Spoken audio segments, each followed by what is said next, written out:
Hello, everyone. Before we get started, make sure to like and subscribe, and leave a comment saying where you're from and when you watched. That way, YouTube will continue to show you stories like this. Now, let's get started. Asterisk tonight, Chris tried to lock all the windows and doors, even inserting wooden planks into the gaps.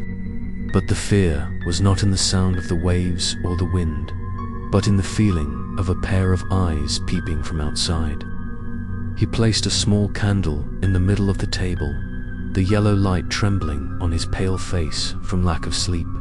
On the table, his notebook was open, but the pen tip was shaking, unable to write a single word.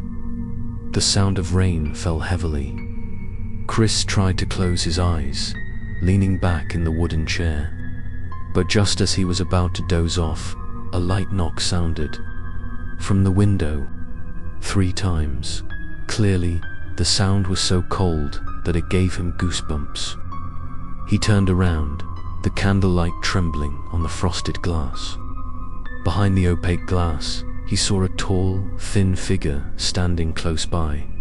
Chris's heart was pounding. He was silent, not daring to move. The dark figure was motionless, just silently watching. The feeling of being stared at made him suffocate. Chris swallowed, beads of sweat rolling down his forehead. He tried to scream, but the sound caught in his throat.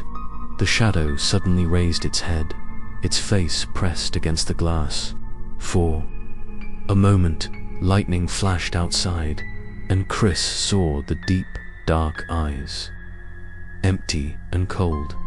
He jumped up, rushed to the window, but when he lifted the curtain, there was only rain and wind outside. No one was standing there. He stepped back, panting, his hand shaking so much that the candle almost fell from his hand.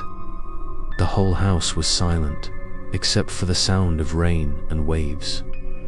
Chris tried to calm himself, but then the knocking sounded. Again, this time from the back door. He turned, the candle flickering, his shadow stretching across the wall. The knocking was slow, each step steady. Chris stepped forward, each step heavy. When his hand touched the latch, the knocking stopped. He stood still, his ears straining to listen. There was no sound but the rain. But suddenly, from the small window next to the kitchen, a shadow appeared and disappeared. Chris turned around. He ran to the window, looked out, and his heart almost stopped. On the wet sand, the tall, thin figure stood there again, but this time there were many others. They lined up in a long line, motionless, facing the wooden house. Long, wet hair, clothes stuck to the body, faces blurred and unclear. Those figures stood still in the rain, as if waiting for a signal. Chris panicked and pulled the curtains to cover the window. He collapsed to the floor, holding his head, his heart pounding as if it were about to burst. But at that moment, whispers echoed around the house. The sounds were long, wailing, like calls from the deep grave.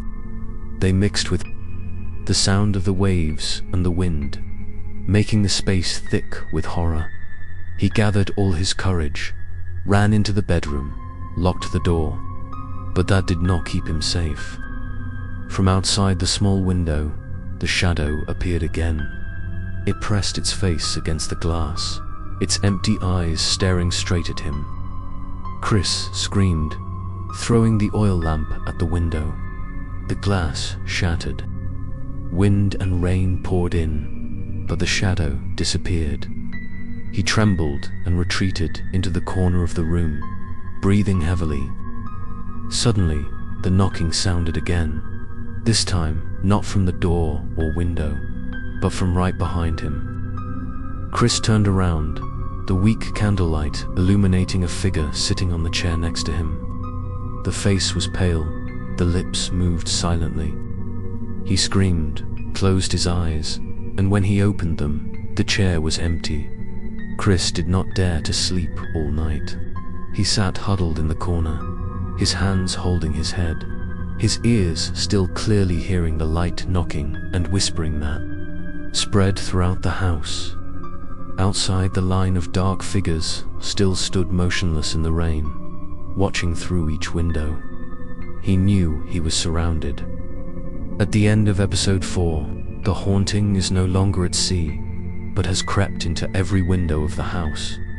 Watch the next episode, titled Episode 5, The Curse of the Oil Lamp, to discover the terrible secret that is holding Chris captive.